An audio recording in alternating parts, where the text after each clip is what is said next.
Começa mais uma edição do JR 15 Minutos, o podcast da Record que aprofunda as notícias que mais mexem com a nossa vida.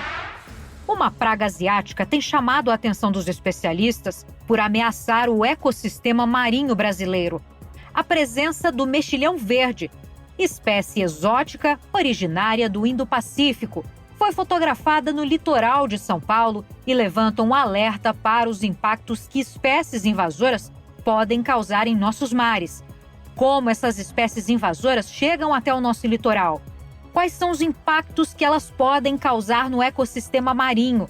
Existe alguma forma de controlar ou evitar essa invasão? Para entender melhor o risco que elas representam, convidamos o biólogo marinho Rafael Silva dos Santos. Seja bem-vindo, Rafael. Olá, pessoal, tudo bem? Quem está comigo aqui também nesse episódio é a Fernanda Burger, repórter do Jornal da Record em Santos. Seja muito bem-vinda, Fê. Fernanda, essa presença do mexilhão verde no litoral de São Paulo tem relação com o Porto de Santos? Oi, Giovana, obrigada. Olá, Rafael. Olha, tudo indica que sim. Pelo menos é isso que os especialistas afirmam, porque os navios que entram e saem aqui do Porto de Santos, e são muitos, né, diariamente, eles trazem uma água de lastro. O que é essa água? Para dar estabilidade para a embarcação. E eles enchem essa água no porto de origem e às vezes descarregam no porto de destino. E essa água pode vir, sim, com animais exóticos. Não é só o mexilhão verde, fizemos recentemente uma matéria de uma árvore que está aparecendo no manguezal aqui de Cubatão e que também é exótica. Agora eu quero que o Rafael explique pra gente, essa troca de água pode acabar transportando espécies exóticas de um continente para o outro, permitindo, por exemplo, que o mexilhão verde e essas outras espécies se espalhem rapidamente e passem a competir com as espécies nativas da nossa costa, Rafael? Perfeito, muito bem. A questão de espécie exótica, né, acho que é importante a gente classificar isso, a introdução de uma espécie que não pertence àquele ambiente, né? E desde que o ser humano passou a fazer grandes migrações através das grandes caravelas e atualmente através de navio e avião, a transmissão de espécies para diferentes ambientes tem sido muito comum, né? O mexilhão dourado e o mexilhão verde são exemplos clássicos, né, que já vem se observado há alguns anos relacionados à água de lastro. Exatamente, as larvas desses moluscos, né, elas conseguem sobreviver um determinado tempo dentro dessas cabines que armazenam água dos navios. Então, ao serem descartadas essa água e o navio ser carregado no porto, esses animais acabam encontrando um novo ambiente. E como esses animais eventualmente não têm um predador natural, já que eles não pertencem à fauna local, eles acabam se transformando em uma praga. E é o que a gente consegue observar com várias espécies, né? A gente tem um exemplo do mexilhão dourado, que afeta aí a ambientes de água estuarina, que é a água de manguezal, e também a água doce.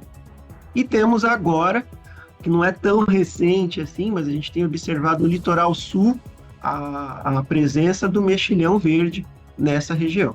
Como é que a chegada de espécies exóticas pode impactar na biodiversidade local, no equilíbrio ecológico de cadeias alimentares marinhas? Assim, os predadores locais, eles não reconhecem essas espécies como presas?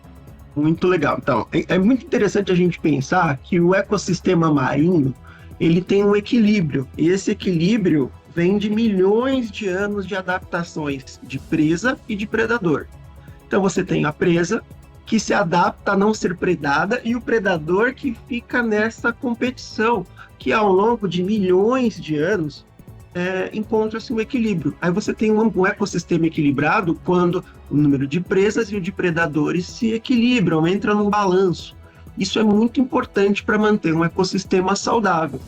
Quando você introduz, né, de uma maneira artificial, uma espécie nova, essa espécie pode sim ser predada, mas ela também vai competir com as espécies nativas.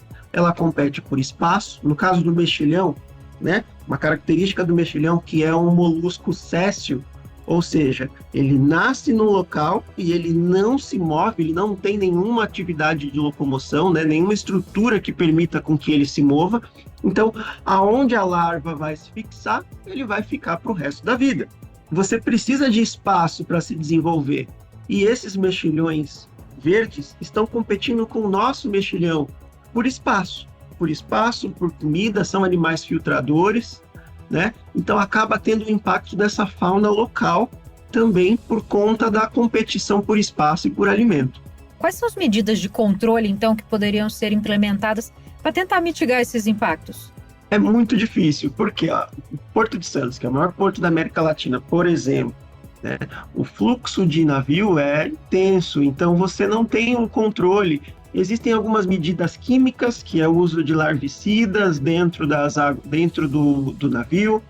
Existem algumas medidas de a água de lastro ser descartada longe do ambiente costeiro, né? Só que a fiscalização acaba não dando conta disso, e esses animais acabam entrando.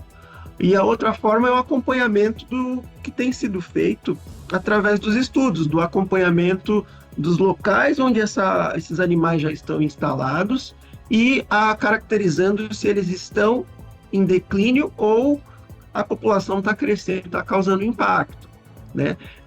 A gente tem no Porto de Santos algumas espécies que estão relacionadas a isso. Recentemente tivemos o peixe-leão, que era uma praga na Flórida e hoje já pode ser encontrado em vários ecossistemas marinhos aqui do Brasil, inclusive na ilha de Fernando de Noronha.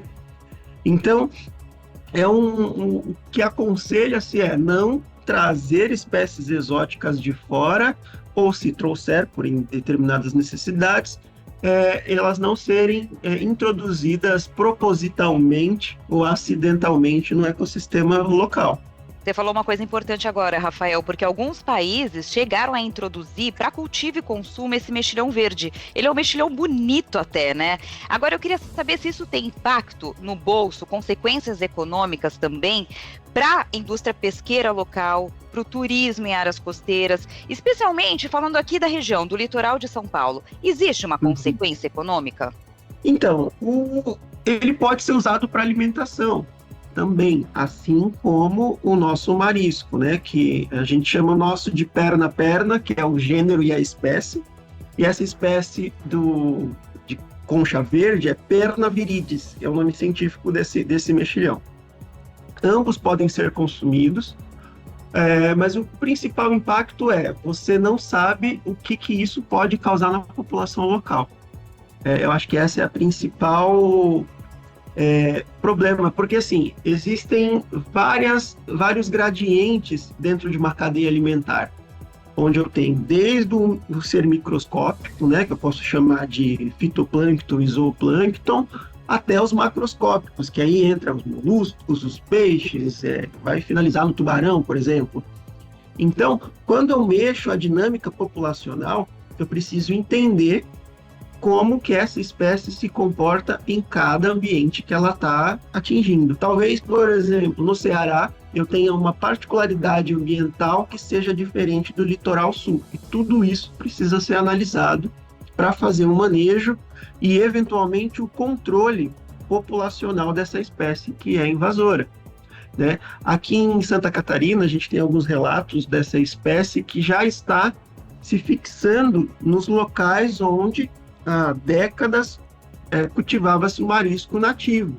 Então ela está chegando e está dominando, impedindo com que o crescimento da espécie local não se desenvolva da maneira adequada.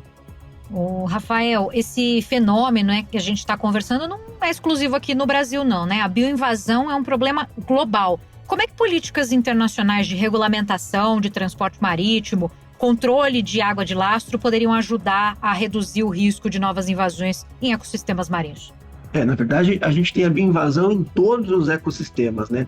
Desde florestas, que é o muito mais comum e o mais visível, e as bioinvasões, né, causadas por organismos marinhos, que a gente não consegue observar, né? A nossa observação ela acaba sendo dificultada por estar abaixo da superfície, né? E poucas pessoas têm acesso abaixo da superfície. Então, existem políticas internacionais não muito rígidas e que permitem, por exemplo, a importação de espécies exóticas, né? E eu acho que cabe também, além da conscientização política, né, governamental, a conscientização da população a respeito da introdução dessas espécies de maneira errônea, né? O caso do peixe-leão na Flórida, por exemplo, está relacionado a aquaristas que mantinham essas espécies, que é do Indo-Pacífico também, mantinham essas espécies em aquários e acabava soltando o animal porque achava que ele ia viver melhor no oceano. Tem algumas coisas relacionadas a acidentes meteorológicos também, furacão, enchente, que estouraram, as casas foram destruídas e esses animais acabaram indo parar nos oceanos, né? Então, é uma questão muito delicada e que envolve diversos fatores e que precisa ser trabalhada com muita cautela. Rafael, você já falou um pouquinho sobre controle dessas pragas, né? A gente também já noticiou muito sobre o coral-sol, que já está até em unidades de conservação e ele muitas vezes é retirado manualmente por mergulhadores, né? É um trabalho que aparentemente parece de enxugar gelo. Agora eu queria saber, considerando que o mexilhão verde ele é capaz de se fixar em diferentes superfícies, como rochas, como essa capacidade de adaptação, pode dificultar justamente esses esforços de remoção e controle dessa espécie do mexilhão verde? Não tem. É a vigilância, né? Você tem que acompanhar em cada ecossistema como está se desenvolvendo aquela população. A remoção manual é uma alternativa? Sim, mas a gente espera que exista um predador natural que se adapte a essa nova condição e eventualmente passe a predar. Ou senão a gente pode ter, como já tivemos em vários outros ecossistemas, a extinção de uma espécie nativa pela introdução de uma espécie exótica. Rafael, se não tem um predador natural para esse bioinvasor, existe a possibilidade de introduzir um predador artificial para tentar controlar essa invasão? Isso é possível ou seria um outro problema para o ecossistema? Isso aconteceu com o pardal.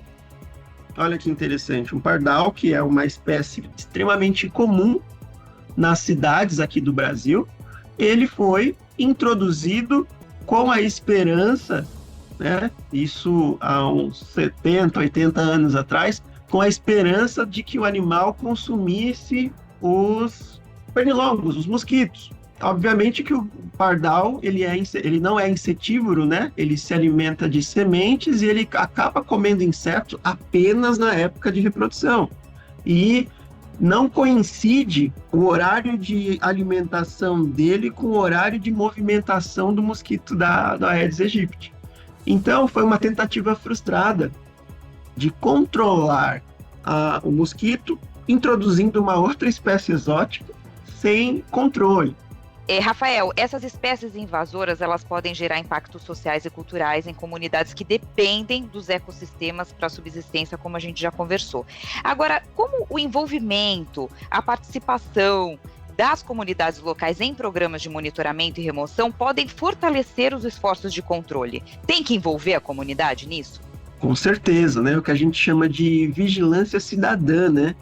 Que é observar, registrar com a localização, os avistamentos, com foto, mostrar, entender que aquilo é importante para a preservação. Isso a gente tem uma ligação muito importante com os pescadores locais das regiões, né? O apoio de projetos de pesquisa e de conservação e principalmente educação ambiental. E essa educação ambiental ela tem que ser direcionada para as populações que vivem nessas regiões. Então não tem um modelo único, né? Então, por exemplo, a população que depende da pesca no Espírito Santo é diferente da que está no litoral de São Paulo, porque existem características regionais que fazem com que aquilo seja abordado de uma maneira mais interessante, mais dinâmica e principalmente didática, né? Porque não adianta você publicar um monte de trabalho científico e a população não conseguir entender a importância daquilo.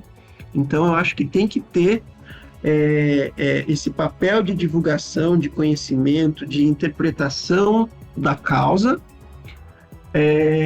e principalmente instruir para conhecer e divulgar os riscos das espécies exóticas, né? Qual que é a problemática disso e o que isso vem a causar a longo prazo ou até a curto prazo para a população local.